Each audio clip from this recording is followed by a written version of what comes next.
Hello बच्चों, let's read this question. The question says adenosine triphosphate, जिसको हम ATP कहते हैं, liberates high energy by the breakdown of. तो जब एटीपी ब्रेक करती है तब वो एनर्जी देती है, लेकिन कौन से बॉन्ड को ब्रेक करके देती है? क्या वो ग्लाइकोसिडिक बॉन्ड है, या हाइड्रोजन बॉन्ड है, या फॉस्फेट बॉन्ड है, या बोथ 1 and 3 बॉन्ड है? तो किसको ब्रेक करने से ये हमें एनर्जी देती है?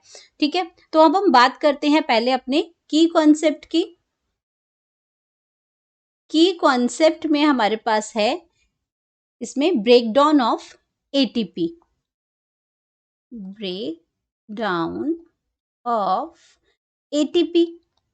अब अगर हम एटी की बात करते हैं तो एटीपी हमारी क्या है? एनर्जी करेंसी है।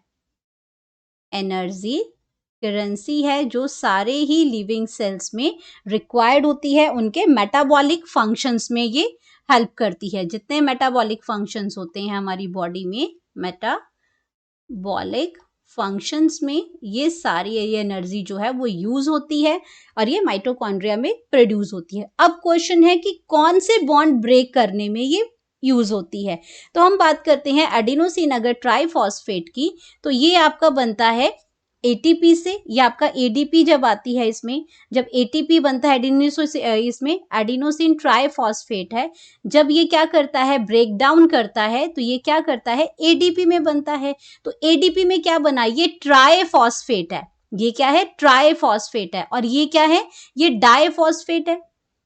तो डाइफॉस्फेट का मतलब क्या हुआ? ट्राई से जब 3 से 2 फॉस्फेट रह गए, इसका मतलब क्या हुआ कि यहाँ पे फॉस्फेट ग्रुप जो है वो एक रिलीज हुआ। यहाँ पे ये जो फॉस्फेट जो ग्रुप है, इसको हम इस तरीके से भी रिजेंबल करते हैं। ये फॉस्फेट जो ग्रुप है यहाँ पे ये रिलीज हुआ, इसको हम कहते हैं फॉस्फेट। ये फॉस्फेट ग्रुप जब रिलीज हुआ यहाँ पे, तभी वो एडीपी बना और इसने यहाँ पे क्या? Tremendous amount of energy release की। तो कौन सा बॉन्ड ब्रेक किया?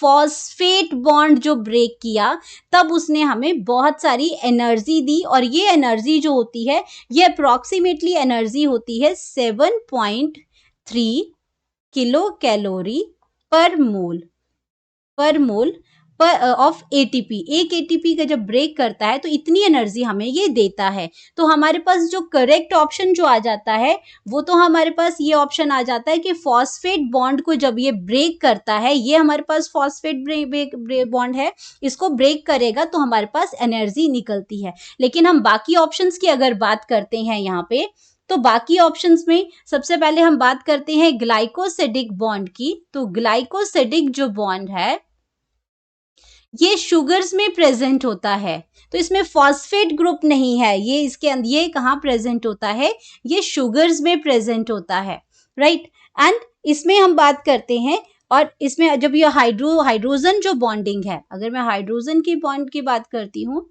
तो हाइड्रोजन बॉन्ड है ये आपका प्रेजेंट होता है जहाँ पे आपका हाइड्रोजन है, ऑक्सीजन है, ये तब वहां पे प्रेजेंट होता है।